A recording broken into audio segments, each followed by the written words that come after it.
En fait, l'audiométrie par IA en fait, a plusieurs avantages. Le premier avantage, c'est que ça permet effectivement pour les praticiens d'avoir des examens plus précis par rapport à ce qu'on peut faire manuellement. Dans la mesure où en fait, on va tester plus de fréquences, avoir un examen et des données complémentaires par rapport à ce qui est fait dans leur pratique clinique à l'heure actuelle. Et deuxième chose, c'est que l'IA va assister le praticien en fait, pour essayer de lui faire gagner du temps en automatisant une partie des examens. En fait, c'est des tests en cabinet insonorisé dans un environnement qui est contrôlé médical, réalisé par un praticien, donc effectivement un médecin ORL ou éventuellement des prothésistes. C'est-à-dire que là, on est totalement en dehors des situations normales de réalisation.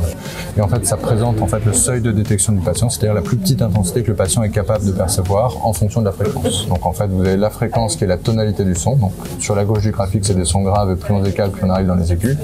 Et vous avez la puissance du son en fait en ordonnée. Donc plus on descend, plus on met fort. Et on voit un code couleur. Donc la zone en verte, c'est normalement la zone normative dans laquelle le patient est censé se trouver s'il a une audition dans la norme. Donc effectivement avec ça, c'est l'audition à 100%, vous voulez dire. C'est l'audition normative. C'est-à-dire qu'en fait, on n'est jamais tous égaux en termes d'audition. C'est-à-dire qu'en fait, certaines personnes vont entendre un peu mieux que d'autres. C'est exactement comme si vous faites une prise de sang, vous n'allez pas avoir tous exactement la même valeur, par exemple, de taux d'hémoglobine. Là, la norme, c'est entre guillemets le 0, et avec une moyenne de tolérance autour de cette norme, qui est en grosso modo plus ou moins 1. Et quand on est en dessous de cette zone-là, c'est qu'on peut suspecter une perte d'audition, avec différents degrés de perte d'audition. Donc plus on arrive sur des pertes fortes, effectivement, plus on est obligé d'augmenter l'intensité pour que le patient trouve. Donc ça, c'est les résultats du premier examen, et sachant qu'après, il y a d'autres examens complémentaires qui interviennent, c'est-à-dire qu'on peut faire ce qu'on appelle une audiométrie vocale, qui là vise plutôt en fait, à détecter la capacité du patient à comprendre correctement ou pas, dans différentes situations. Ça peut être sur de la voix faible, la voix moyenne, la voix forte, ou éventuellement, par exemple, en présence de bruit ambiant comme aujourd'hui. Votre test, grâce à l'IA, il se complète par rapport au test classique. Voilà, ça ne peut pas suffire de faire que ce test-là, on est obligé de passer par un test de compréhension. Alors voilà, en fait, tous les tests, même les tests de discrimination vocale dont j'ai parlé, en fait, sont aussi automatisés grâce à de l'intelligence artificielle. C'est-à-dire qu'en fait, on peut faire l'intégralité d'un bilan audiométrique grâce à l'IA pour effectivement gagner du temps au praticien et lui permettre effectivement de libérer ce temps médical qui est non substituable pour le consacrer à d'autres patients et lui permettre... Et c'est ce que propose votre start-up, Biogramme. On fait les deux avec vous grâce à l'informatique. On peut faire les deux, effectivement.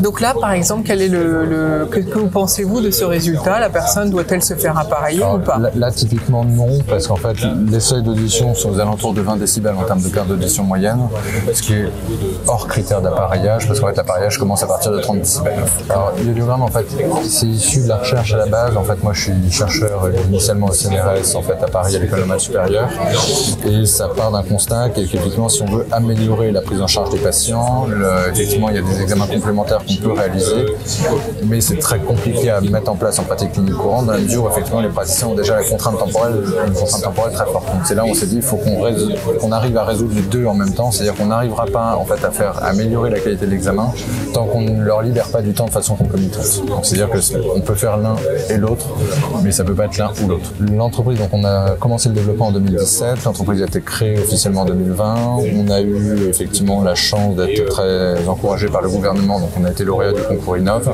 en 2020, donc qui est promu par le ministère de la Recherche et de l'Enseignement supérieur.